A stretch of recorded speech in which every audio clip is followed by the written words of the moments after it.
स्वागत है आपका हमारे YouTube चैनल पर। आज हम बताने वाले हैं फिजिक्स की अगली टॉपिक, उसी चैप्टर से ओम्स लॉ। ये है इलेक्ट्रिक चैप्टर से। ये ओम का नियम होता क्या है, जो कि बार बार पूछा जाने वाला है। ओम का नियम पेपर में हर बार बोर्ड में पूछा जाता है। ओम का नियम, ये ओम का नियम होता क्या है आज रटा देंगे। ओम का नियम नहीं भूलोगे, ओम का नियम नहीं भूलोगे। ओम का नियम मैं बता देता हूँ। ओम का नियम होता क्या है, यदि चालक की भौतिक अवस्था, सपोज दैट हम ले लेते हैं लंबाई चौड़ाई और तापक्रम इत्यादि, उसमें अगर ये अपरिवर्तित रहे, स्थिर रहे, तो चालक में बहने वाली धारा आई जो है, धारा आई, धारा के बारे में हमने भी बताया है कि धारा क्या होता है। धारा आई चालक के सिरों पर लगाए गए विभवांतर V के समानुपाती होता है।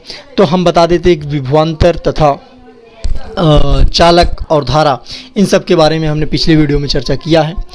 फिर से हम दोहरा देते हैं कि ये चालक होता क्या है। चालक क्या होता है, चालक जो होता है जिसमें आवेश की प्रवाह बड़े ही सुगमता पूर्वक से एक स्थान से दूसरे स्थान तक परिवर्तित होती है या जा सकते हैं, वही आपका चालक कहलाता है। वही आपका चालक कहलाता है। फिर से हम बता देते हैं कि चालक होता क्या है। चालक जो होता है जिसमें आवेश एक स्थान से दूसरे स्थान तक आसानी से प्रवाहित होती है, वही चालक कहलाता है। अब बात करते हैं धारा, विद्युत धारा की। तो विद्युत धारा क्या होता है, अगर दो बिंदु ले लें, दो बिंदुओं में आवेश प्रवाह की दर, जो आवेश प्रवाह की दर होती है वही धारा कहलाती है। तो वही धारा कहलाती है। यही होता है विद्युत धारा। विद्युत धारा के दो प्रकार हमने AC DC बताया था। AC का यूज हम लोग घर में करते हैं, लेकिन बात करते हैं ओम के नियम की। ओम का नियम क्या होता है, चालक में, किसी चालक में प्रवाहित होने वाली धारा I चालक पर लगाए गए विभवांतर V के अनुक्रमानुपाती होता है। तो चालक का विभवांतर V है और धारा I ये क्या है, अनुक्रमानुपाती होता है, अर्थात V डायरेक्टली प्रोपोर्शनल I, जिसे हम हिंदी में बोलते हैं समानुपाती या अनुक्रमानुपाती।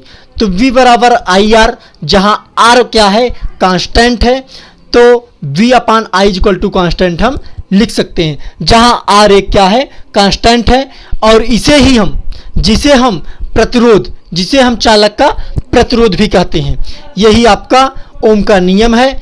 ओम का नियम बहुत ही सरल है और सटीक, बहुत ही सरल है, बहुत ही सरल है। तो ये ओम का नियम जो होता है, ओमी नियम कब होता है और अनओमी नियम कब होता है। अनओमी नियम और ओमी नियम की बात करते हैं।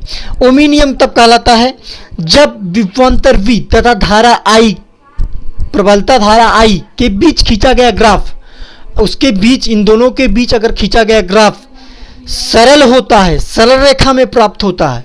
अगर ये सरल रेखा में, स्ट्रेट लाइन में प्राप्त होगा तो वो ओमी प्रतिरोध कहलाएगा। क्या कहलाएगा, ओमी कहलाएगा। माफ करना दोस्त, ओमी कहलाएगा। तो अगला, अगर यदि ग्राफ सरल रेखा में प्राप्त नहीं होता है तो चालक अनोमी कहलाता है। यही आपका था ओमी प्रतिरोध। कल हम बताएंगे कि प्रतिरोध का संयोजन, कॉम्बिनेशन ऑफ रेजिस्टेंस क्या होता है। ये सीरीज अथवा पैरेलल दोनों में बताएंगे। आप जुड़े रहिए हमारे YouTube चैनल के साथ।